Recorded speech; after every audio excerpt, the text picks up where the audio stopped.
Welcome to the kill-death ratio, where I count all my kills and all my deaths. Today, I'm playing Silent Hill 3, developed by Team Silent within Konami and released for the PlayStation 2 in 2003. Despite the second game being an overall success, it was considered a disappointment by many in Japan. For that reason, the third game spent its first 8 months of development as a rail shooter, until that was thankfully scrapped in favor of a direct sequel to the first game. We play as a 17-year-old Heather, as her life is suddenly turned into a horrifying nightmare that forces her to face the secrets of her past. How many grotesque monsters will she take down on her journey towards normalcy? They look like monsters to you? Much like the first game, we open with a series of clips while Akira Yamaoka's always incredible soundtrack plays over it. I select normal difficulty for both gameplay and riddles, and we transition to a spinning carousel interspersed with something a bit twitchy before it cuts to Heather walking into a familiar location from the first game. Lakeside Amusement Park is inspired by the amusement park of the same name in the Denver area, and shares the same font as the sign used outside the park. No Robbie the Rabbit though. Heather doesn't recognize the locale and looks down to see she's holding a knife, but I'm way more interested in the motherfucking Uzi she's got packed away, dude. Clearly she came here expecting trouble and I am here for it. Quickly racking up 5 kills as the game introduces us to 3 monsters from the get-go, with the pendulums being particularly annoying to deal with. No one is here to operate the rides, so Heather's only way to experience the thrill is to walk along the tracks. But this roller coaster is full of twists and turns and launches a train directly at her, forcing her to jump off and back into reality. She wakes up realizing she got those kills in a nightmare, which means they won't count, so she leaves Happy Burger to use a long-lost relic to call her dad instead. After she hangs up, she tells the dude waiting nearby he can use the phone now, but he's not here for that. This guy is Detective Douglas Cartland. His character was modeled after actors Ian Holm and Giancarlo Giannini, and played by Richard Gross, who sadly passed away before the game's release in 2003. The detective asks for 30 minutes of her time, but Heather takes stranger danger very seriously. My daddy always told me not to talk to strangers.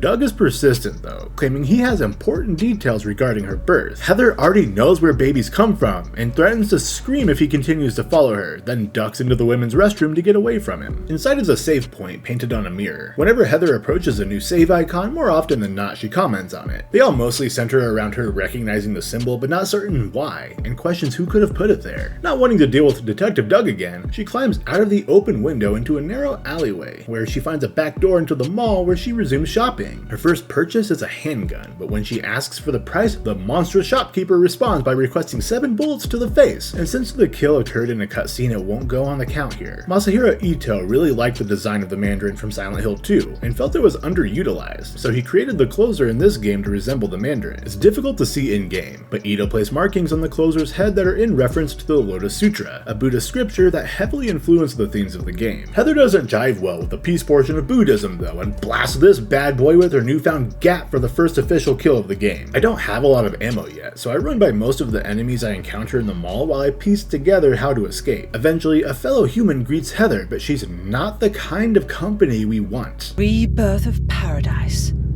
despoiled by mankind. This is when we're introduced to Claudia, who tells Heather her power is needed to bring paradise to us all. I don't need paradise, lady. I just need whoever's watching this to subscribe and tell me what their favorite horror game is in the comments. That's my paradise. Heather asks Claudia if she's responsible for the madness she found herself in, but she blames God and fucks off while Heather attempts to deal with her sudden bout of tinnitus. We take the elevator down and add the random radio that drops from the ceiling to our inventory. I mean, how else are we supposed to tell when monsters are? Oh God, get me out of here! Heather picks up some bleach so we can try to erase whatever it is we just witnessed, and continues exploring the dark mall until we're able to make our way back to the upper floors, where we get a major clue as to where the plot is headed. She checks out the TV emitting static and gets a very brief glimpse of an image Harry Mason saw before the Twin Feeler boss fight. Nearby is a barbecue dog that was roasted with an unconventional stuffing. I treat all monsters I encounter like they did that dog until I get fucking thunder punched by a closer who comes in for the final blow before Heather can even stand up. I reload after that death and make quick work of the closer and his monstrous canine companion. I find a much better melee weapon, but a pipe isn't enough to clear out this hallway filled with fluttering moths. This next section nets me a ridiculous 158 kills after I use a chemical bomb on the moths blocking my route forward, since apparently Heather can't deal with those dusty butterflies touching her skin. Thankfully, the game shows dark spots on the grimy floor that makes it easier to count. It may not be 100% accurate with with how they blend into certain areas though. Not done with killing quite yet, a couple numb bodies join the count after getting a vicious beating with my new weapon. I crack a walnut looking for a little snack and instead get a goddamn mineral that I angrily shove into the moon door. Beyond that door contains our first boss fight. Similar to the first game, the first boss we encounter is a large split-headed version of an animal. Harry got a lizard, whereas Heather gets to face a much larger worm. It's an easy fight and I don't sustain any damage at all in the roughly 90 seconds it took me to finish it off for kill number 168. As soon as it dies, the mall transitions back to normal and we find ourselves in the Happy Burger again, where she remarks on how she might still be sleeping at the table while stuck in a perpetual nightmare. Oh. One of the major changes made to the Silent Hill formula was the increase in internal dialogue that gave Heather much more personality. It gave the player even more reason to interact with the environment to see what she says, even spawning one of the most popular memes within the community. No? Those are clearly donuts! Heather was a groundbreaking character in horror video games. Writer Hiroyuki Owaku was sick of writing for boring old men and wanted to change things up and write for someone completely different. She wound up being an amazing and complex character that explored more feminine themes that we weren't used to seeing in horror video games at the time. This direction went on to inspire games like Haunting Ground and Rule of Rose. However, Heather remains one of the most iconic and recognizable female protagonists not just in horror, but in all of video games. Her short hair was decided early on in character development because long hair would have made it more difficult to render. Initially, they wanted to fit her with a black vest, but due to the dark environments often seen in Silent Hill, they opted for the signature white vest so she would stand out. Her look was inspired by a mix of 3 actresses that include Natalie Portman, Sophie Marceau, and Charlotte Gainsbourg, and was played beautifully by Heather Morris. The series has never been known for its stellar acting, but she easily outdid anything from previous games with her performance here. Strangely enough, she never really did anything else afterwards, outside of some work in 2011's Red Riding Hood. We leave the restaurant where Detective Dougie Doug shouts for our attention, asking what just happened, but Heather doesn't trust him and accuses Doug of working with that whack job she met in the basement. Doug admits Claudia hired him to find her, but outside of that isn't aware of her dealings. Heather blames him for involving her in this shit and runs into the subway to make her way back home. But down here is a maze of tunnels that contains a cool little scene that's only accessible if you read a newspaper sitting on top of a ticket machine soon after entering the subway. It details a man that was killed by a train after falling onto the tracks, and after reading a clipping from an occult magazine that explains that the spirits of those killed by accident or through their own means are trapped in that spot forever, and eventually grow vengeful against the living. It warns against going to the location of death, but Heather ain't about that business and tests the waters, getting pushed off the platform onto the tracks right as a train begins to approach. As soon as she climbs back up, however, it becomes quiet,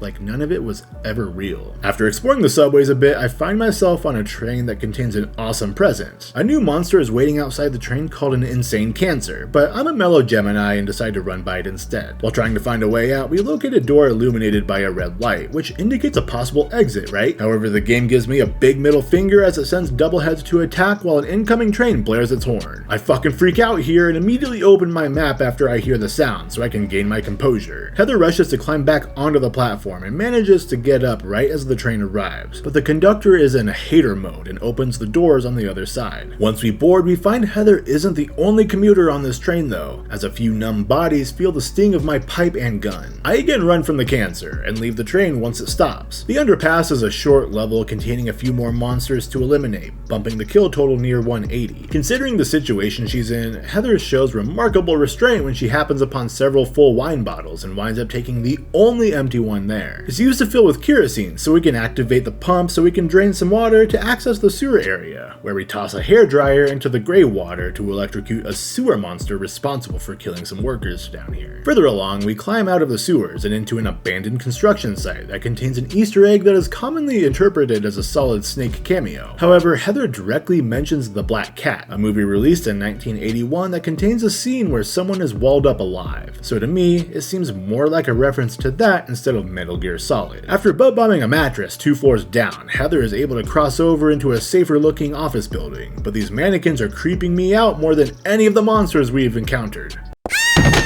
fuck this. I'd much rather kill more of these things. Afterwards, I get some peace and quiet while collecting items, even adding a frickin' katana to my arsenal. But as soon as Heather thinks she's safe and tries to take a nice bath, things go all cattywampus and we enter the other world while Heather takes an impromptu nap. Previously, Norihito Hatakeda worked tirelessly for 6 months to get the engine for Silent Hill 2 up and running, but since that same engine was being used for this entry, it freed up his time to work on other things. He used that to build a program that could move textures around in real time to add an extra layer of unnaturalness to the other world. On top of that work, he was also responsible for animating the faces of each character. The first 2 games featured CGI, but director Kazuhide Nakazawa thought the transition between CGI and in-game cutscenes was rough in the previous 2 games. It's possible that due to Takayoshi Sato's departure, they elected to eliminate the CGI, but Nakazawa knew with the power of the PS2 they could make way more detailed environments and character models to replace the CGI entirely. He was definitely right about that, because Silent Hill 3 is one of the best looking games on the console. The artistry on display holds up incredibly well, which is even more impressive considering how short their development period was. While the screen remains black, we get a quote from the first game with Harry Mason explaining his view on the other world, which wakes Heather right up. Just outside the cursed bathroom, Heather finds a photo that causes the hair on the back of her neck to stand up. Killing the Holy One seems mad sacrilegious, man, but that memory is put into the recesses of her mind when she meets Vincent Smith. Vincent is an unsettling character that was modeled after Ethan Hawke and played by Clifford Ripple, and much like Heather Morris, he seemingly stopped acting after Red Riding Hood in 2011. Vincent makes a strong impression right away, claiming he knows Heather by a different name. She asks if he's in cahoots with Claudia, which offends him greatly. Please don't lump me together with her. He thinks Claudia has been brainwashed by a crazy old hag, aka Heather's mother.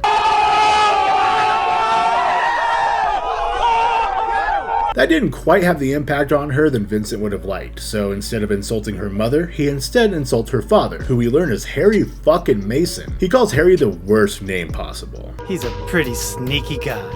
Don't talk about my dad like that! However, Heather wins this exchange because now knowing he won't be of any help to her, she leaves in the middle of Vincent talking, which pisses him off again. Shortly after leaving him behind, we find a large monster called the Glutton blocking the front doors. Directly in front of it is an incomplete fairy tale containing the same monster we're now facing. Being stuck in some offices seems like a fate worse than death, so we need to find an end to the fairy tale to learn how to defeat the monster. Along the way, Heather adds 3 slurpers to the count as we inch closer to 200 kills. These are probably seen as the most annoying enemy in the game. It's a combination of their speed, their pack mentality, and how easy it is for them to knock Heather on her ass that hands them the title. After committing that triple murder, we find the final pages of the fairy tale, detailing a priestess who spoke the words Tu Fui Ego Eris to eliminate the monster. Heather repeats those same words out loud and we hear a cry echo out from elsewhere in the building. When we go back to the front door, the monster is now gone, giving Heather a way out. She shows up at her apartment building and walks inside to say hello to Dad, but he's not in a conversational condition right now because he's fucking dead. Heather is just as shocked as everyone else because so soon after we learn who her father is, we find out he's been brutally murdered. Heather Morris really sells Heather's grief here too. She cries into his lap for as long as she needs to until she looks up to see a trail of blood leading to the rooftop where Claudia awaits. Claudia was modeled after Julianne Moore, but if you stripped her eyebrows away, and she was played by Donna Burke, who returns to the series in a much different role than her previous one as Angela. Claudia has the audacity to tell Heather that Harry deserved to die for intervening in the ritual 17 years ago. That gets Heather feeling murdery, which is exactly what Claudia wants when she admits her goal is to fill Heather's heart with hatred. But while she blames Claudia for her father's death, she isn't the one that committed the act. She points to the monstrous missionary who has a message for Heather. Hello,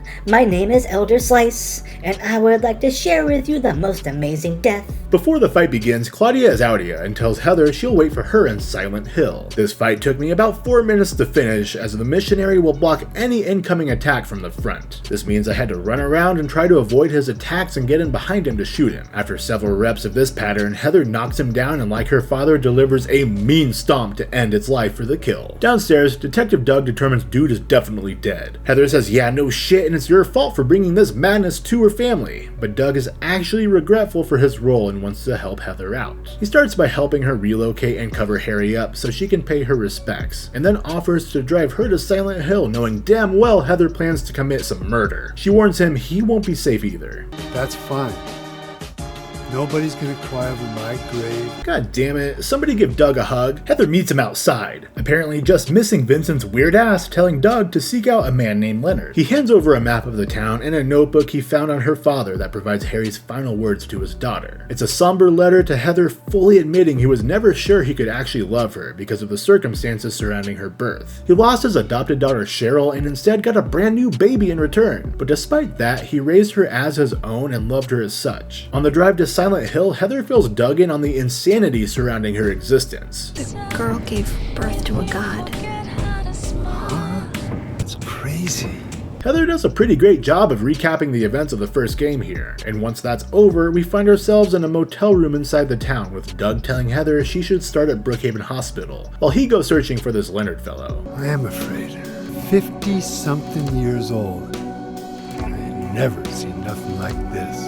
Wait. What do you mean 50-something years old? Did you lose track, Doug? Doug heads out and I pull up the map to see it's exactly the same as Silent Hill 2's, but not a whole lot around us contains anything interesting, so we run straight to Brookhaven Hospital. There's a welcoming party waiting for Heather, and I quickly find out the nurses in this game are real dicks. They're faster, stronger, and some even carry fucking guns. 7 of them are sent to Hell's emergency room as I wander through the hospital, getting progressively creeped out reading the notes of a mentally ill man named Stanley Coleman. He leaves several notes along with a doll throughout the hospital that makes it clear he's stalking Heather, with some of them providing hints to solve certain riddles. We never actually see him though, making it uncertain if he's even really real, just a ghost or apparition, or a way for the town to mess with Heather's fears, with stalkers being a very real concern for women of any age. Feeling a tad bit unsafe, Heather arms herself with an Uzi before she answers a random ringing telephone. On the other end is the voice of an elderly man who believes Heather to be Claudia. As he rants about his daughter, he makes it evident he's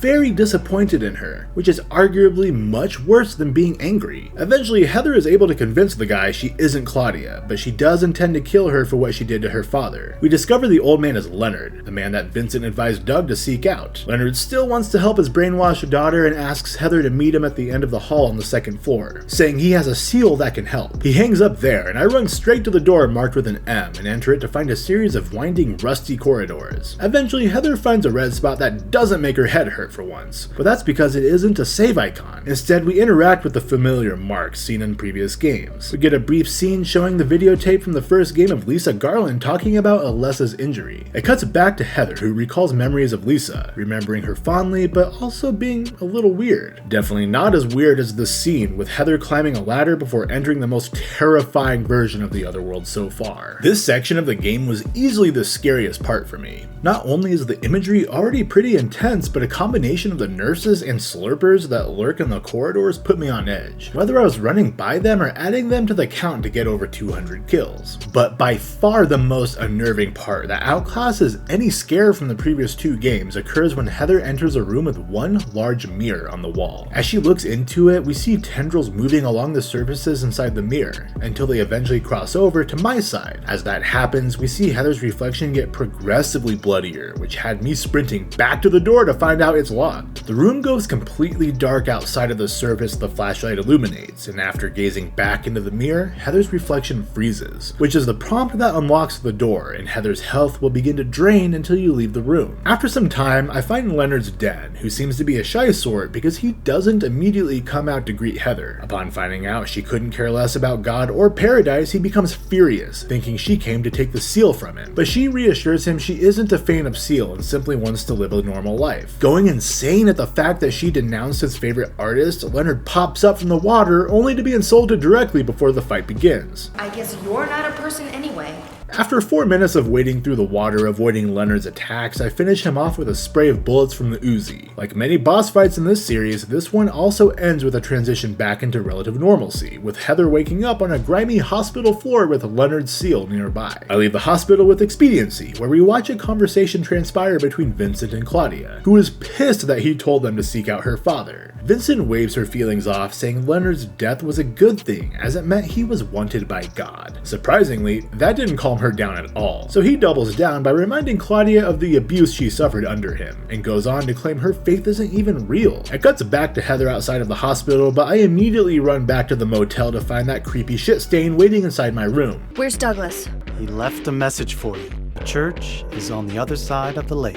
Why the hell would he tell me that? That's where Claudia is. Promptly leaving him there, we run west on Nathan Street until the game transitions into Heather entering Lakeside Amusement Park to get a little fun in before the final confrontation. Her nightmare to open the game comes back to her. Oh, hell. But we run by the enemies this time and into the souvenir shop to grab a key that marks the first difference between the nightmare and reality. Again, I sprint by the monsters here instead of engaging them and run up to the roller coaster. Before I traverse the tracks, I turn it off so I can experience the full ride on foot this time. But Heather is doomed to never experience the thrills of the coaster when the ride mysteriously turns itself on and forces her off the tracks like in her nightmare. After she jumps, we cut to a scene with Doug telling Claudia she deceived him when she hired him to seek out Heather. She claimed Heather had been kidnapped when all she really wanted to do was bring the girl back to Silent Hill for selfish reasons. Doug raises his gun, and while I'm doing my best Palpatine to convince him to pull the trigger, do it. He doesn't, and we flip back to Heather crawling off the ticket booth she landed on. Nearby is the Borley Haunted Mansion. It's a fun locale with a morbid narrator explaining the details of each room until the final hallways that contains a red mist that chases Heather, and if it gets too close, you die real fucking fast. The tank controls make this short section slightly annoying, and contributed to my death count by adding 2 more. Soon after escaping that ride, Heather comes across an injured Doug.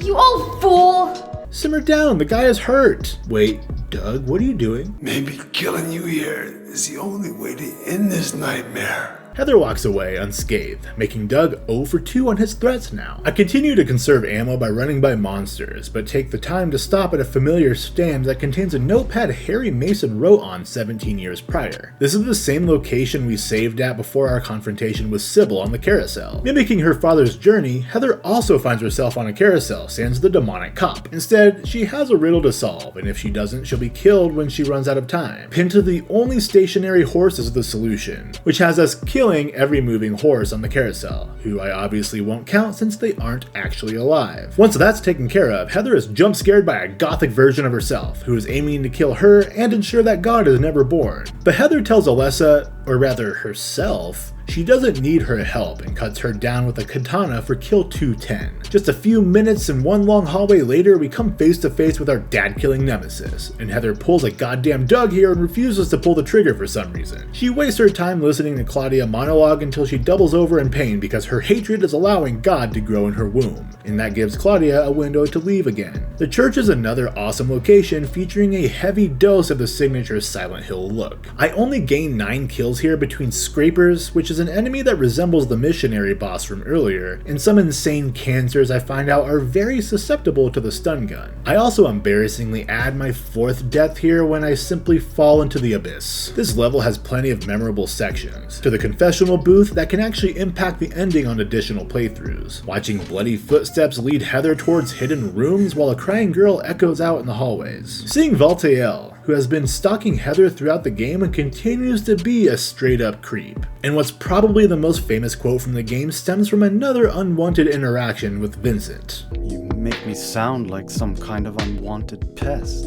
You are, bro! He explains that despite Claudia believing in the same god as him, he doesn't agree that they should bring it into existence, which is why he wants Heather to eliminate Claudia. I always hated getting all hot, sweaty.